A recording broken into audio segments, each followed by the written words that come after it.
Hey, welcome back, students. Welcome to week 2. We're going to be tackling chapter 2, economics, and chapter 3, global markets. I want to give you a couple of quick tips on items that will help you for your next discussion board. By the way, great work on the first round of discussion boards. You guys are killing it.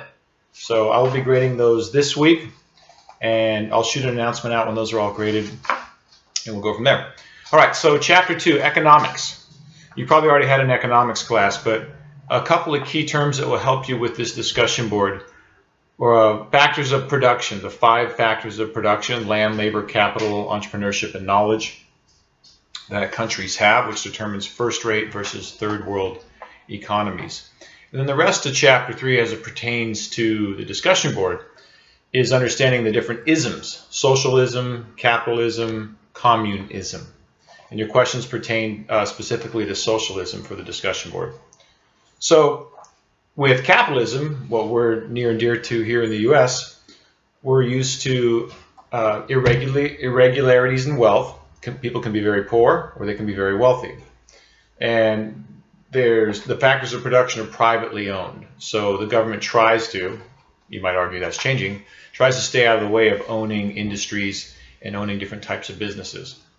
There's right to private property, right to have a business and keep the profits. There's the right for competition and the freedom of choice, and then these free markets where supply equals demand. That's a capitalist market.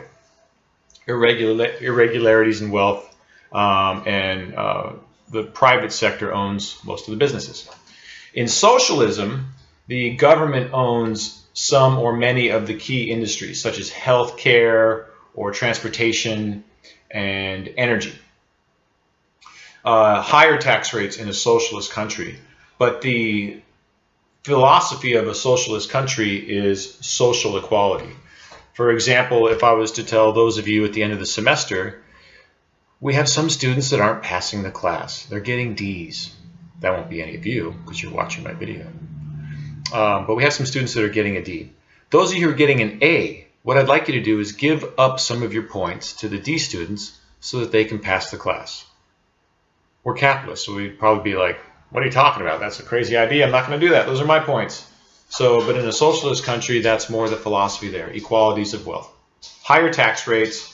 The highest tax rate in the U.S. could cap out at a little bit under 40%. And in a socialist country, some socialist countries can be upwards of 70%, meaning 70 cents on the dollar that you're making is going towards taxes. Which leads to the concept of brain drain, where the best and brightest, the highest professionals and the top income earners are paying so much in taxes in a socialist country that they leave and come to the U.S. or another capitalist country where they can pay a lower tax rate. Socialism. And then, of course, we have communism dying out, not that popular.